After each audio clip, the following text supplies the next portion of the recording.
पेनला जाते. पेनहून गणपती, गणपतीहून पुन्हा मग अलिबाग, अलिबागहून मग तुझा जंजिरा, कुठं असेल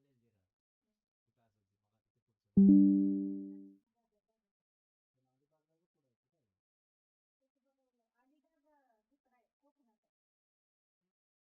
अलिबागला बघ पुढं कुठं आहे.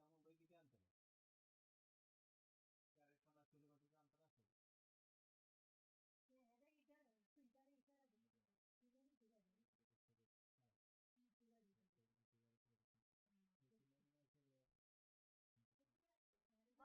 आणि मुंबई किती अंतर आहे?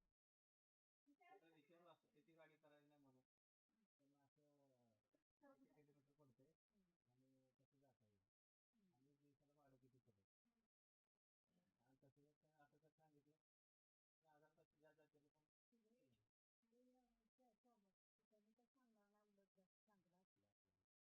आणि दिवसाला भाडं किती पडेल. आणि तसं जर काय असं जर सांगितलं तर 1000 जास्त जातील पण मी तेच बोलतोय ना, तेच विचारायला काय मी दुसऱ्या गाड्या बघतो अजून. किती जरी म्हणलं तरी पैसे लय लागते ती. मग आपलं गाडी करू, मी आहे ड्रायव्हर जाऊ. गाडी कुठे आहे? गाडी करू की आपण. गाडी मिळते का नाही? पैसे मिळते की आणि स्वस्तात मिळते. तिकडे जाऊ ऐक, तिकडे कर गावाकडे जायला चल 2 दिवस. चलू शिवरात्रीला जायचंय ना. ऐक ना, तुला गाडी चालवायची ना, शिवरात्रीला चल इकडे काल 2 दिवस जाऊ. जाऊ पैसे काय जायचं. हा शिवरात्री नको. तू इकडल्या रोडला चल, इकडे मुंबईला तू बघितलं मुंबईत जायचंच कशाला, कोकणात म्हणलं होतं ना. जाता जाता असे नुसते रिकामं जायचं नाही, डायरेक्ट जंजिऱ्याला आपण मध्ये काहीतरी देवा गणपती करून जायचं. गाडी म्हणजे काय नुसतं मुंबईला गणपती यायला काय करायचं जंजिऱ्यामध्ये. जंजिऱ्यात जाता जाता पण कारण 2 दिवस म्हणलं ना ही गाडी परवडते आपल्याला. आपण काढून जायचं. ड्रायव्हर ठेवू दुसरा कोणता.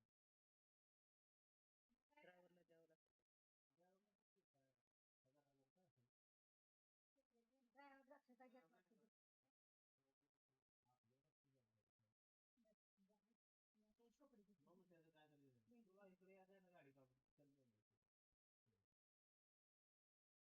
आपलं लक्ष द्यावं लागतं. मग त्याचं काय तरी तुला इकडे यायचं आहे ना गाडी काढून चल दोन दिवस.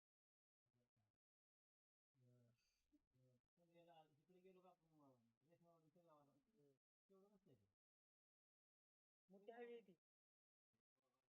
रस्ते याच्यात गाडी जाते आपण आपण गेलतो की होय की मग गेलो का? किती छोटे रस्ते आणि वळणं किती आहेत ते. रस्ते बदललेत आता, किती रस्ते झालेत.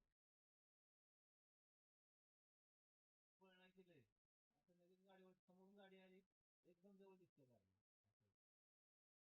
गाडी असं. तसं म्हणल्यावर मग तर मग गाडी जोपर्यंत आपली गाडी घेत नव्हतो